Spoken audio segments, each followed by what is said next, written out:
Hello, my name is Mikkel Rogers, and I am the band director at Weddington Middle School. I've been teaching now for 28 years, and I'm also a composer of concert band literature and string orchestra literature.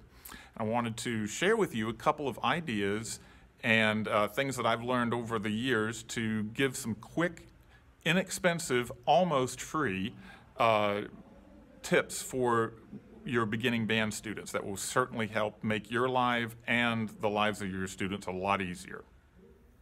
Okay, and these are the items that we're going to use. On the left is a roll of painter's tape, which you can get at a Lowe's or a Home Depot. In the center are some hole reinforcements, and those you can get at any office store or Target or whatever. And then over here you've got electrical tape.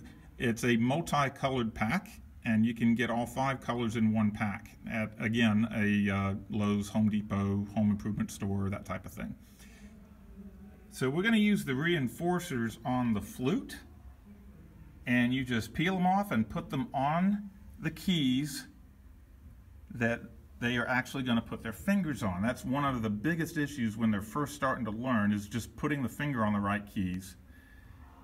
And I always tear one of them in half to put one on that E flat key, and then the other half goes on the thumb key that they're supposed to hit.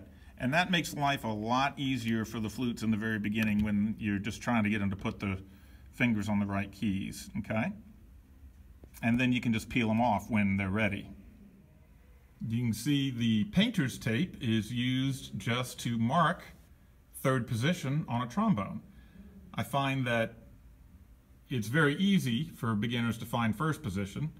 Fourth position is not too rough either, because it's the end of the slide equals the bell, but that third position is always a bit tricky for the very beginning students, and they play that E flat really soon. So I always just like to mark it. That way it gives them a little visual reference to get their third position in the correct place.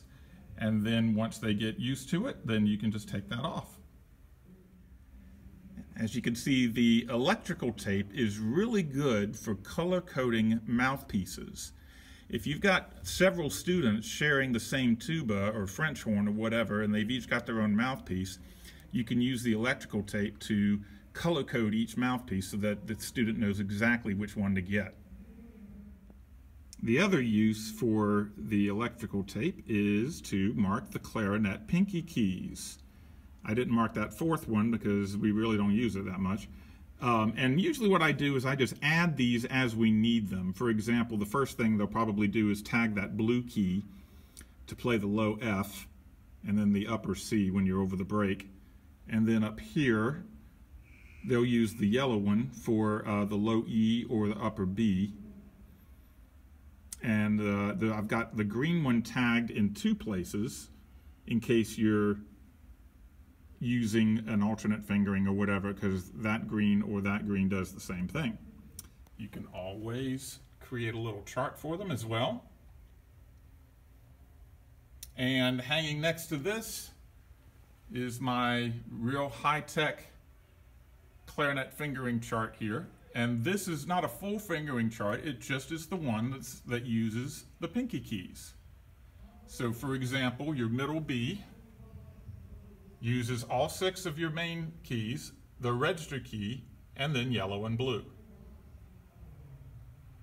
And color coding it like that just makes it a lot easier when you got 40 clarinets in front of you and you need to tell the person in the back row what pinky keys to press down. So there you go.